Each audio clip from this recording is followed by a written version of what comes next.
بسم الله الرحمن الرحيم. الحمد لله الذي أرسل رسوله بالهدى ودين الحق ليظهره على الدين كله، وكفى بالله شهيدا. أشهد أن لا إله إلا الله وحده لا شريك له ولا نديدا، وأشهد أن سيدنا ومولانا محمدًا عبده ورسوله الذي ولد مجيدا وتوفي حميدا، صلى الله عليه وعلى آله وأصحابه ومن تبعه رشيدا. أما بعد، فيا معشر الإخوان، لقد من الله على المؤمنين إذ بعث فيهم رسولا من أنفسهم يتلو عليهم آياته ويزكيهم ويعلمهم الكتاب والحكمة، وقال فيه: إنا أرسلناك شاهدا ومبشرا ونذيرا لتؤمنوا بالله ورسوله وتعزروه وتوقروه وتسبحوه بكرة وأصيلا.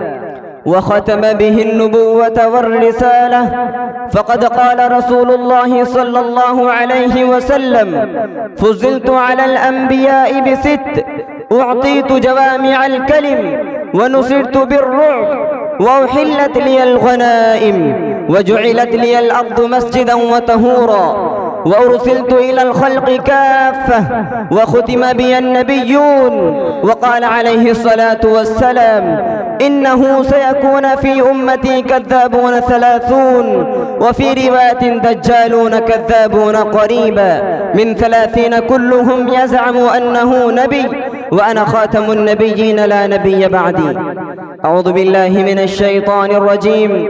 ما كان محمد أبا أحد من رجالكم ولكن رسول الله وخاتم النبيين، وكان الله بكل شيء عليما.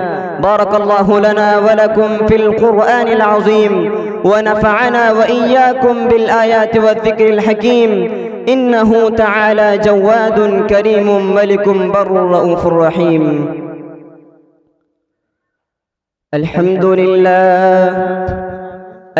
لله نحمده ونستعينه ونستغفره ونؤمن به ونتوكل عليه، ونعوذ بالله من شرور أنفسنا ومن سيئات أعمالنا. من يهده الله فلا مضل له، ومن يضلله فلا هادي له، ونشهد أن لا إله إلا الله وحده لا شريك له، ونشهد أن سيدنا ومولانا محمدًا عبده ورسوله الذي أرسل بالحق بشيرا ونذيرا. إن الله وملائكته يصلون على النبي، يا أيها الذين آمنوا صلوا عليه وسلموا تسليما. اللهم صل وسلم وبارك على سيدنا محمد وعلى آله وأصحابه وأتباعه وأزواجه وذرياته. قال النبي صلى الله عليه وسلم: أرحم أمتي بأمتي أبو بكر، وأشدهم في أمر الله عمر، وأصدقهم حياء عثمان، وأقضاهم علي، وفاطمة سيدة نساء أهل الجنة، والحسن والحسين سيدا شباب أهل الجنة، وحمزة أسد الله وأسد رسوله. اللهم اغفر للعباس وولده مغفرة ظاهرة وباطنة لا تغادر ذنبا. الله الله في أصحابي، لا تتخذوهم غرضا من بعدي، فمن أحبهم فبحبي أحبهم، ومن أبغضهم فببغضي أبغضهم. وخير القرون قرني، ثم الذين يلونهم، ثم الذين يلونهم. اللهم أعز الإسلام والمسلمين بالإمام العادل ذي القوة القاهرة والسلطة الظاهرة على الكفرة الباغية، واغفر اللهم لجميع المؤمنين والمؤمنات والمسلمين والمسلمات الأحياء منهم والأموات، برحمتك يا أرحم الراحمين. أعوذ بالله من الشيطان الرجيم.